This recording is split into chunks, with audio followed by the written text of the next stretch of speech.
you might be asking, what's storm night?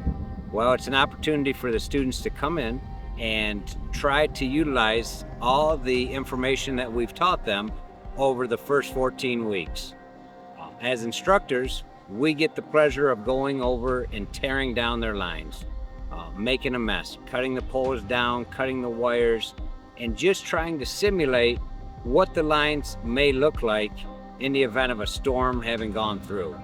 The students will then come in and, under the cover of darkness, have to patrol their lines, look over the line for hazards, and then prepare a plan and begin to construct and fix the lines so that everything can be up and running again before they go home.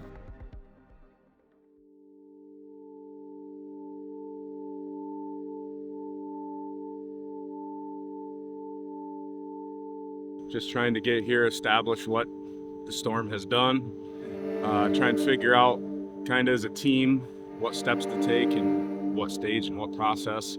So right now we're walking the whole line as a group to be able to establish what is wrong, make a game plan as a whole so we're all on the same sheet of music. And then we're going to establish what groups are going where we're going to start and how we're going to finish, and hopefully do it safe.